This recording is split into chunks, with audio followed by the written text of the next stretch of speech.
Africa के बीचों बीच है कांगो बेसिन। इतना बड़ा रेन फॉरेस्ट की मानो खुद सांस लेता है। हवा में नमी, अजीब खुशबू और अनदेखे जानवरों की आवाजें गूंजती हैं। घने पेड़ों से सूरज की किरणें मुश्किल से नीचे पहुंचती हैं। जमीन पर एक हरी चमक बिखेरती है।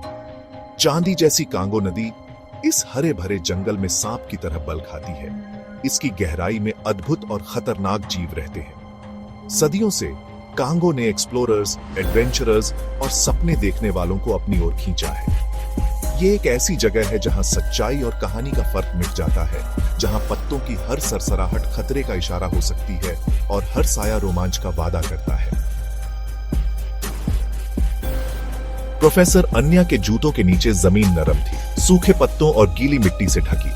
उनके चेहरे पर घबराहट और एक्साइटमेंट साफ दिख रही थी। उन्होंने अपने बिनोक्यूलर्स का स्ट्रैप एडजस्ट किया और हरे भरे जंगल में आगे बढ़ गए। एक मशहूर बायोलॉजिस्ट, उन्होंने अपनी जिंदगी कुदरत के राज खोलने में लगा दी थी और कांगो अपने अनदेखे जीवों और जंगलीपन के वादे के साथ उन्हें अपनी ओर बुला रहा था। वो एक एक्सपर्ट एक्सप्लोरर की तरह चुपके से चले, हर आवाज और हरकत पर ध्यान देते हुए। अन्या रुके। उनकी नजर रंग बिरंगे फूलों पर पड़ी, जिनकी पंखुड़ियां छोटी छोटी कलाकृतियों की तरह खिल रही थीं। तभी उनके पीछे एक टहनी टूटने की आवाज आई और वो घूम गए। उनका दिल तेजी से धड़क रहा था। सायों से एक जोड़ी चमकदार आंखें ठंडी और नापती हुई उनकी निगाहों से मिली। जीव गतिहीन रहा, उसका चिकना मांसल शरीर पेड़ों की छाया में लगभग अदृश्य था। अन्या ने अपनी सांस रोक ली। उनका दिमाग तेजी से दौड़ रहा था। उन्होंने पहचान लिया वो ताकतवर पैर और छिपी हुई ताकत जो सिर्फ एक ही जानवर में हो सकती थी, तेंदुआ। तेंदुआ चुपके से हमला करने में माहिर था, जंगल का भूत। अन्या ने धीरे से, सावधानी से अपना हाथ नीचे किया, किसी भी अचानक हरकत से बचते हुए जिसे आक्रामकता समझा जा सकता था। यह उनका इलाका था और वो सिर्फ एक मेहमान थे, उनके पुराने शिकारगाह में घुसपैठ कर रहे थे। जंगल के जमीन पर जंगली हाथियों के विशाल पैरों के निशान थे, जो उनकी उपस्थिति की गवाही दे रहे थे। ये निशान हमें उनकी यात्रा और उनके जीवन के बारे में बहुत कुछ बताते हैं। उनके फैले हुए पंजे नरम मिट्टी में गहरे निशान छोड़ रहे थे, जैसे कि वे इस धरती के साथ एक गहरा संबंध साझा करते हों। ये राजसी जीव अपने सैवाना में रहने वाले भाइयों से छोटे थे, लेकिन कम ओव इंस्पायरिंग नहीं थे। उनकी चाल में एक अनोखी गरिमा और शांति थी। खाने और पानी की तलाश में कांगो बेसिन में घूमते थे, जहां हर कदम पर उन्हें नई चुनौतियों का सामना करना पड़ता था। उनकी गहरी आवाजें पेड़ों से दूर की गड़गड़ाहट की तरह गूंजती थी, जो जंगल के हर कोने में सुनाई देती थी। अन्या ने पिछले एक्सपीडिशंस पर उन्हें देखा था और हर बार वह उनकी उपस्थिति से मंत्रमुग्ध हो जाती थी। उनकी बुद्धिमत्ता, उनके कॉम्प्लेक्स सोशल स्ट्रक्चर्स और उनके विशाल आकार पर अचंभा करते हुए अन्या ने महसूस किया कि ये जीव कितने अद्वितीय हैं। फिर भी जंगल के ये दिग्गज भी कुछ इलाकों से दूर रहना जानते थे, जैसे कि वे उन जगहों की खतरनाक प्रकृति को समझते हों। ऐसी जगहें जहां हवा में एक अजीब सा डर होता था और हर कदम पर एक अनजाना खतरा महसूस होता था। यह अफ्रीकी जंगली भैंसों का शिकारगाह था, जो अपने आप में एक खतरनाक क्षेत्र था। एक ऐसा जीव जो जितना दुर्जय था उतना ही अप्रत्याशित भी, और उसकी उपस्थिति से ही डर का माहौल बन जाता था। उसके विशाल सिर पर मोटे घुमावदार सींग थे, जो उसकी ताकत और आक्रामकता का प्रतीक थे, और उसका शरीर एक टैंक की तरह बना था, जो उसे जंगल के सबसे खतरनाक जीवों में से एक बनाता था। जैसे ही प्रोफेसर अन्या नदी के किनारे पहुंचे, उन्होंने महसूस किया कि वे एक अनजानी और रहस्यमयी दुनिया में प्रवेश कर रहे हैं। हवा में नमी और घुटन बरहा गई। हर सांस के साथ उन्हें जंगल की गहराई का एहसास हो रहा था। कांगो जीवनदायिनी नदी रेन फॉरेस्ट के बीचों बीच धीरे धीरे बहती थी, जैसे यह अपने रहस्यों को छुपाने की कोशिश कर रही हो। इसकी गंदी गहराई में एक छिपी हुई दुनिया थी, जो अद्भुत और भयानक जीवों से भरी थी। यहाँ की हर परत में एक नई कहानी छिपी थी, जो अद्भुत और भयानक जीवों से भरी थी। यहाँ की हर परत में एक नई कहानी छिपी थी। पानी के नीचे की दुनिया में विचित्र मछलियां और अन्य जीव रहते थे। पानी की सतह धोखा देने वाली शांत थी, लेकिन इसके नीचे एक अलग ही हलचल थी। कभी कभी लहर या मछली के छपाके से ही टूटती थी। विशाल नील मगरमच्छ जो कभी कभी सतह पर आकर अपनी उपस्थिति दर्ज कराते थे, कुछ 20 फीट से भी ज्यादा लंबे गंदे पानी में छिपे रहते थे, जैसे वे इस नदी के असली मालिक हों। गंदे पानी में छिपे रहते थे। उनकी ठंडी रेप्टिलियन आंखें शिकार की तलाश में पानी के किनारे को देख रही थीं। उनकी ठंडी रेप्टिलियन आंखें शिकार की तलाश में पानी के किनारे को देख रही थीं। ये एपेक्स प्रेडेटर्स थे, अपने इलाके के मालिक, जिनके जबड़े हड्डी को कुचलने और अंगों को तोड़ने में सक्षम थे। उनके जबड़े हड्डी को कुचलने और अंगों को तोड़ने में सक्षम थे। अन्या ने स्थानीय आदिवासियों से उनकी मौजूदगी के बारे में सुना था। ऐसी कहानियां जो इतने बड़े जीवों के बारे में बताती थी कि वे एक आदमी को पूरा निगल सकती थी। ऐसी कहानियां जो इतने बड़े जीवों के बारे में बताती थी कि वे एक आदमी को पूरा निगल सकती थी।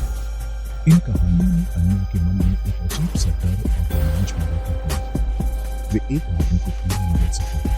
अन्या जानती थी कि इस नदी के रहस्यों को जानने के लिए उन्हें बहुत सावधानी बरतनी होगी। जैसे ही अंधेरा रेन फॉरेस्ट पर छा गया, जंगल आवाजों से भर गया। कीड़ों की लगातार भिन भिनाहट तेज हो गई। सिकाडास की तीखी चीखें और ट्री फ्रॉग्स की कर्कश आवाजें। बंदर कैनोपी से चिल्ला रहे थे। रात के लिए सेटलिंग होते ही उनकी परछाइयां डालियों के बीच नाच रही थीं। जंगल की गहराई से रात के पक्षियों की भयानक आवाजें आ रही थीं। उनकी हॉन्टिंग धुनें पेड़ों से गूंज रही थीं। जुगनू जमीन पर गिरे छोटे तारों की तरह अंडरग्रोथ के बीच टिमटिमा रहे थे। उनका बायोल्यूमिनेसेंट प्रकाश जंगल की जमीन को रोशन कर रहा था। पत्तों की सरसराहट, टहनियों का टूटना, यहां तक कि पेड़ों से होकर हवा का हल्का झोंका अंधेरे में बढ़ा हुआ लग रहा था। हर आवाज एक संभावित खतरा थी। अन्य पक्षियों के गाने की आवाज से जागे सुबह की पहली किरणें घने कैनोपी से छन कर आ रही थीं। उन्होंने अपने अस्थायी कैंप में एक बेचैन रात बिताई थी।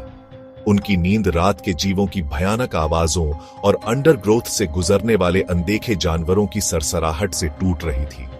उन्होंने अपना नक्शा खोला, अपनी उंगली उन रेखाओं पर फिराई जो अनगिनत सहायक नदियों को दर्शाती थीं, जो शक्तिशाली कांगो नदी में मिलती थीं। वो एक खास सहायक नदी की तलाश कर रहे थे, जिसके बारे में स्थानीय लोगों का कहना था कि वो एक छिपी हुई घाटी तक जाती है, एक ऐसी जगह जहां समय रुक जाता है और प्राचीन जीव बाहरी दुनिया से अनडिस्टर्ब्ड घूमते हैं। अन्य जानते थे कि ऐसी कहानियां अक्सर सच्चाई पर आधारित होती हैं, कई पीढ़ियों की कहानी कहने से बारात चढ़कर। जैसे ही अन्य रेन फॉरेस्ट के बीचों बीच गए, हवा और घनी और भारी होती गई। ऊपर कैनोपी उनके चारों ओर बंद होता हुआ लग रहा था। सूरज की रोशनी घने पत्तों में से मुश्किल से घुस पा रही थी। वो जीवन की सिम्फनी से घिरे हुए थे। हवा कीड़ों की भिन्न भिनाहट, बंदरों की बकबक और अनदेखे पक्षियों की आवाजों से जीवंत थी। लेकिन जीवन की इस जीवंत टेपेस्ट्री के नीचे खतरे की एक धारा बह रही थी, एक कांस्टेंट रिमाइंडर कि वो इस दुनिया में एक बाहरी व्यक्ति थे, एक मेहमान जो प्राचीन जमीन पर चल रहा था। अन्या ने अपने कंपास और अपनी इंस्टिंक्ट्स पर भरोसा किया। खतरे के किसी भी संकेत के प्रति उनकी इंद्रियां सतर्क थीं। वो जानते थे कि जंगल अनगिनत जीवों का घर था, कुछ जहरीले, कुछ शिकारी, सभी अपने एनवायरनमेंट के लिए पूरी तरह से अनुकूलित। प्रोफेसर अन्या रेन फॉरेस्ट से बाहर आए। उनके कदमों में थकान थी, लेकिन उनकी आंखों में एक नई चमक थी। उनके कपड़े फटे हुए थे, जैसे कि उन्होंने कई बाधाओं का सामना किया हो, और उनका चेहरा थका हुआ था, जैसे कि उन्होंने कई रातें बिना सोए बिताई हो। लेकिन उनकी आंखें खोज की रोशनी से चमक रही थीं। यह चमक उनके अंदर की जिज्ञासा और साहस को दर्शाती थी। जंगल ने उनका परीक्षण किया था, उन्हें उनकी सीमा तक धकेल दिया था, उन्हें उनकी सीमा तक धकेल दिया था, और हर कदम पर उन्हें चुनौती दी थी, और उन्हें शारीरिक और भावनात्मक दोनों तरह के निशान दिए थे। ये निशान उनके संघर्ष और साहस की कहानियां बयां करते थे। लेकिन इसने उन्हें एक ऐसी दुनिया की झलक भी दिखाई थी जो समय से अछूती थी, और जहां हर पेड़ और पौधा एक कहानी कहता था। एक ऐसी दुनिया जहां प्रकृति का शासन था और मानव हस्तक्षेप का कोई निशान नहीं था, और प्राकृतिक दुनिया के रहस्य उनकी आंखों के सामने प्रकट होते थे। ये रहस्य उनके ज्ञान और समझ को और गहरा करते थे। वो अपने स्टडी में लौट आए, जहां उन्होंने अपने अनुभवों को संजोया। उनकी अलमारियां किताबों से भरी हुई थीं, जो उनके ज्ञान और अनुभव का प्रतीक थी। उनकी दीवारें उनकी यात्रा के नक्शों और स्पेसिमेंस से सजी थीं। ये नक्शे और स्पेसिमेंस उनके साहसिक कारनामों की गवाही देते थे। वो जानते थे कि कांगो हमेशा के लिए उनके दिल का एक हिस्सा रहेगा। यह अनुभव उनके जीवन का एक महत्वपूर्ण हिस्सा बन गया था और प्रोफेसर अन्या अपने अनुभवों से हमेशा के लिए बदल गए। उनके अंदर एक नई समझ और संवेदनशीलता विकसित हो गई थी। जानते थे कि वो हमेशा कांगो की भावना को अपने साथ रखेंगे और ये यादें उनके जीवन का हिस्सा बन जाएंगी। उनके अंदर धड़कने वाले जंगली दिल की एक कांस्टेंट रिमाइंडर।